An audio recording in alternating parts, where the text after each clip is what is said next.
Welcome to another beer taste testing. Today I want to focus on some beers with some unusual products in them.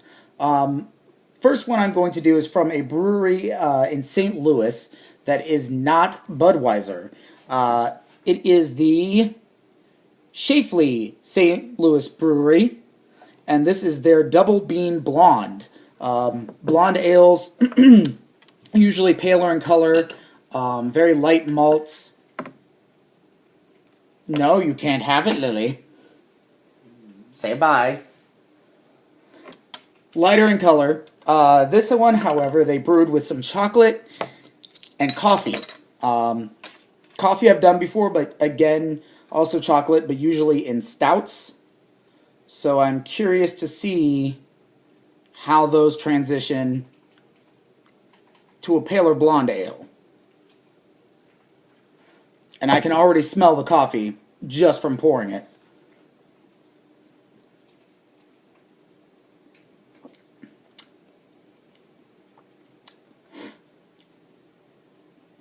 And it tastes like a coffee beer, except it's a little sweeter.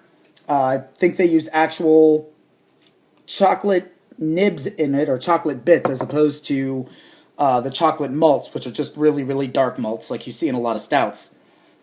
But the big difference is, once I'm done with this, I could probably drink one more, as opposed to the coffee stouts, where it's usually one and done. However, I got two more beers to go through, so this is probably the only one of these that I'll be drinking. The next one up is from Evil Twin Brewing. It is their Imperial Biscotti Break. This is a stout.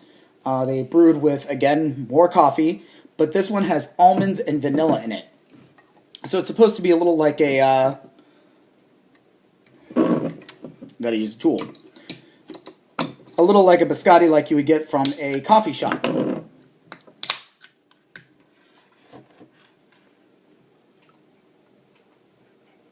And Lil's back. Down in front. Thank you. So, this one's a stout, of course, much darker in color. I don't get nearly as much of the coffee from it. There's a little bit of coffee, but I think I can actually smell the almonds a bit.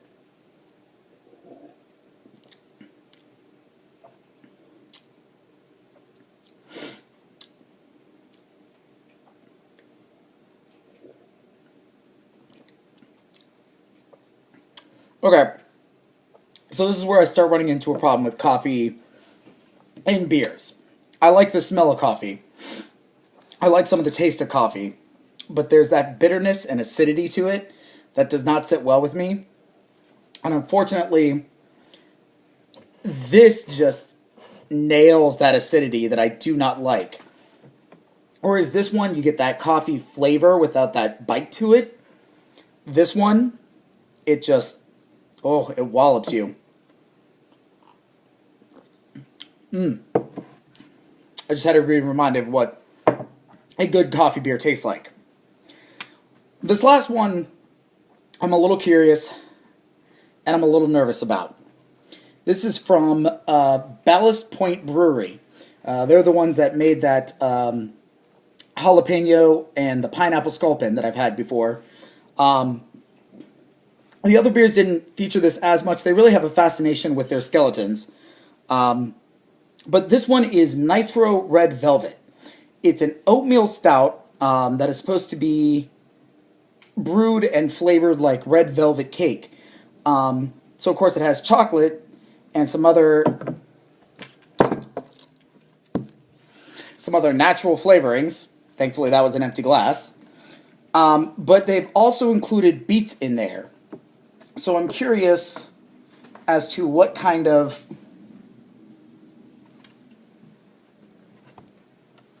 Say hi, Leo. Oh, hi. Okay. You got your 15 seconds. Alright. So, oatmeal stout, BEETS, chocolate, and some other flavorings. And this one is the nitro again, which means it's been infused with, it's been like pumped with nitrous. So there's a specific way you're supposed to pour it. Normally when you pour like I did with the other ones, you hold the glass and the beer at an angle and sort of, you know, straighten it out. This one, on the side, they want you to pour with purpose. So just fucking go for it, apparently.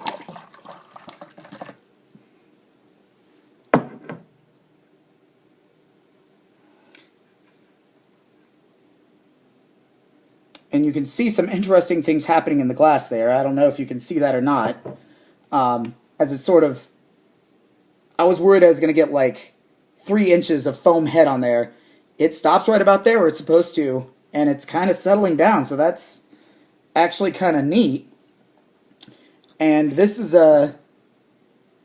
Yeah, it says it's a stout, but you can see through it. Like I can see color on the other side of it. And it does definitely have a red hue to it. Smells pretty good.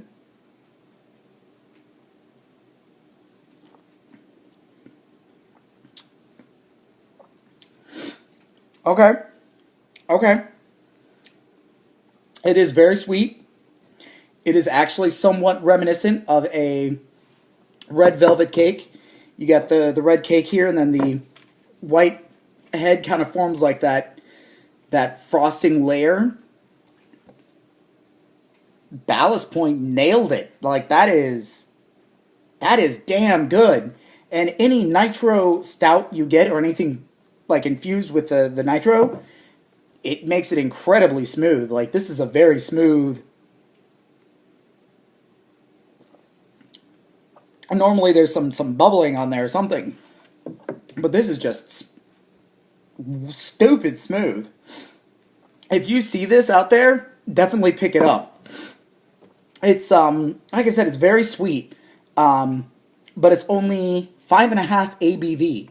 So if you don't mind things that are sweet, you could definitely drink 1 or 2 of these in a row. I don't know that I would. It's a little too sweet for me. It's not really heavy, but I mean, I thought this was going to be god-awful. This is probably one of the better things I've tried on this series, so I highly recommend finding this.